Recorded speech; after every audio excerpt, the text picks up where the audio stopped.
Mukunda jewellery first ever factory outlet jubilee hills branch త్వరలో ప్రారంభం. గురుగారు నమస్కారం. గురుగారు మహాదేవ. మరి ద్వాదశ రాశుల్లో అన్ని రాశుల గురించి కూడా తెలుసుకుంటున్నాం గురుగారు. 12 రాశుల్లో లాస్ట్ రాశి అయిన మీన రాశి గురించి కూడా 2026 ఎలా ఉండబోతుంది గురుగారు? తప్పకుండా అమ్మా. ద్వాదశ రాశులలో ఉండేటువంటి చిట్ట చివరి రాశి మీనరాశి. దీనికి గురువు అధిపతి. ముందుగా మీనరాశి ప్రేక్షకులకు అందరికీ కూడా సంక్రాంతి శుభాకాంక్షలు, అదేవిధంగా ఆంగ్ల సంవత్సర శుభ ఆశీస్సులు. ధన్యవాదాలు గురువుగారు. మహాదేవ. మీ ఇంట్లో అమ్మవారి యొక్క కృప ఎల్లవేళలా ఉండాలని మనస్ఫూర్తిగా కోరుకుంటూ, మీనరాశి వారికి రాబోయే 2026లో అత్యంత అద్భుతాలు జరగబోతున్నాయి అనే విషయాలను తెలుసుకోబోయే ముందు 2022 ఆగస్టు నుండి 2025 ఆగస్టు వరకు, 2022 ఆగస్టు నుండి 2023 ఆగస్టు ఒక సంవత్సరం, 23, 24 2 సంవత్సరాలు, 24, 25 3 సంవత్సరాలు. సో గడచిన 3 సంవత్సరాలలో అతలాకుతలం అయిపోయింది వీరి యొక్క పరిస్థితి. ఒక అందమైనటువంటి సముద్ర తీరంలో చక్కటి గృహాన్ని ఏర్పాటు చేసుకొని చక్కటి జీవితాన్ని నడుపుతున్నటువంటి ఒక కుటుంబం ఒక రోజు రాత్రికి రాత్రే పెద్ద పెద్ద అలలు, పెద్ద పెద్ద శబ్దాలతో ఒక్కసారిగా వారి ఇంటిని ఆ యొక్క నీటి తుఫాను, లైక్ ఆ యొక్క నీటికి సంబంధించినటువంటి ఆ యొక్క అలజడులు వారి ఇంటి దాకా వచ్చి ఆ ఇంటిని ముంచేసినటువంటి సందర్భాలలో వారి జీవితము అతలాకుతలం అయిపోయినటువంటి సందర్భము. ఇది చెప్పడానికి ఈజీ, ఊహించుకోవడానికి ఈజీ, పాటించినటువంటి వారికే బాధ. కనుక అలాంటి బాధ పడుతూ ఉన్నారు మీనరాశి వారు. మరి ఇక మీదట తప్పకుండా చెప్తా. సో ఆశ, మనిషి అంటేనే ఆశాజీ. అవును గురుగారు. అక్కడ ఒక ఉద్యోగము ఆఫర్ ఉన్నది, ఒక 2.5-3 లక్షలు కడితే ఉద్యోగం వస్తుందట. అంటే నమ్మి మన చేతిలో ఎవరి చేతుల్లో డబ్బులు పెట్టి ఇక వస్తుంది ఉద్యోగం, అగ వస్తుంది ఉద్యోగం అని ఎదురు చూసి మనం మోసపోయాము అని సంవత్సరం తర్వాత అర్థమవుతుంది. ఇది ఒక పాయింట్. ట్రేడింగ్లో సొంత అన్నదమ్ముళ్ళే పెద్ద నాన్న చిన్ననాన్న కొడుకులు ట్రేడింగ్ చేస్తూ ఆన్లైన్లో 1 లక్ష, 2 లక్షలు, 3 లక్షలు, 50 లక్షల దాకా వెళ్ళిపోయి ఆల్ ఆఫ్ సడన్గా మునిగిపోయినటువంటి సందర్భాలు. ఇలా మునిగిపోయినటువంటి సందర్భాలలో వాడు ముంచినోడు బాగానే ఉన్నాడు, ఈ మధ్యలో ఉన్నటువంటి వాడు ఇరుక్కొని పోవుడు. ఆ ఇరుక్కొని పోయినోడు ఎవడయ్యా అంటే మీనరాశి.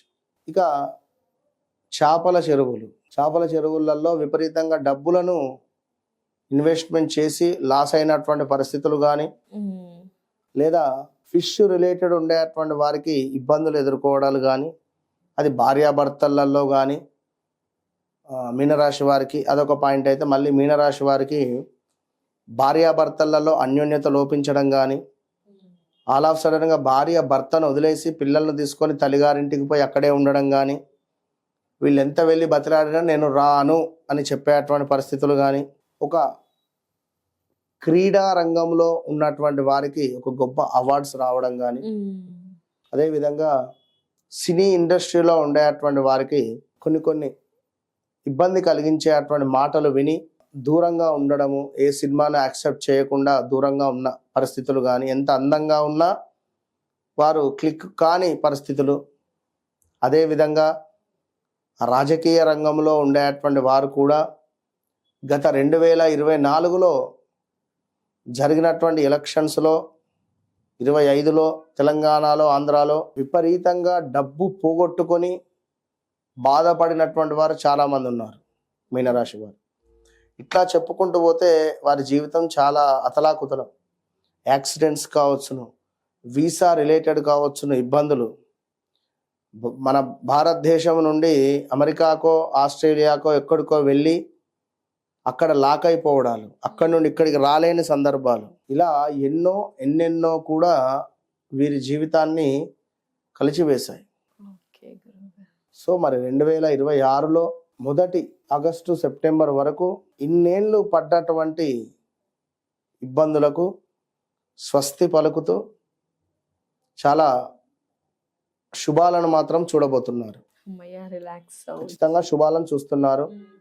ఇందులో ముఖ్యంగా చక్కటి ఉద్యోగము, చక్కటి సంతానము, చక్కటి వివాహము, చక్కటి వ్యాపారములో రాబడి కానీ, వ్యాపారంలో ముందుకు వెళ్ళడం కానీ ఇలాంటివి.